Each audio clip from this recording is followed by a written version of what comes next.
when we talked about what your biggest risk was, you said it was marriage.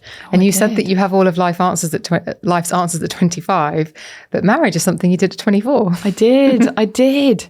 Yeah, so I started my training just after we got married, and it was like one of the hardest points of my life. And marriage was a risk in the sense that, you know, looking back, I felt so grown up, but I was so broken.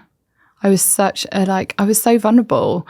I was so, I think all my life I'd felt like I had been the grown up, like right from being very small. So my sister had cancer when I was really young, and she died when I was 10. And my way of coping was very much, even then, to be the good one and to be the kind of the neat person, not to upset anyone with my own grief. Didn't want to kind of set anyone else off or worry anyone. So I very much learned at a young age to kind of wrap myself up quite neatly. And I think that just started, there's only so long you can do that. You could suppress so much of yourself in the process of being easy for everybody else.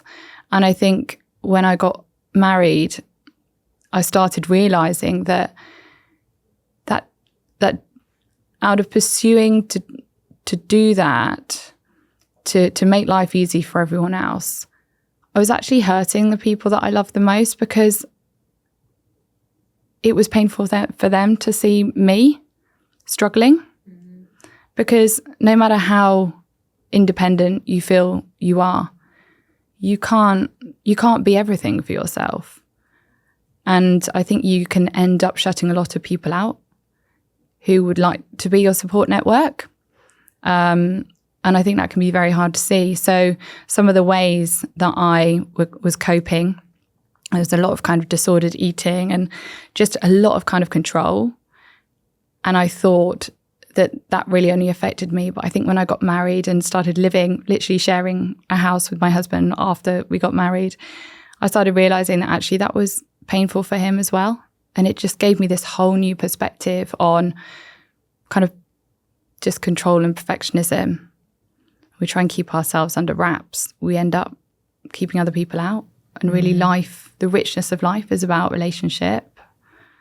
And we kind of, we hamper that opportunity for people to get close to us. When we're constantly trying to hide so much of ourselves.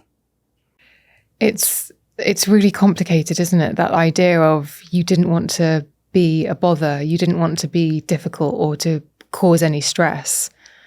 And actually to try to be the sort of the greasiest wheel is impossible, because it means that you just have to completely suppress your needs and wants. Yeah. And who you are, you know, constantly almost kind of looking around you to think, who does this person need me to be? How does this person need me to be? And always just constantly trying to change yourself to fit what you think that is. And the thing is, the people that love you, they want you and all that looks like.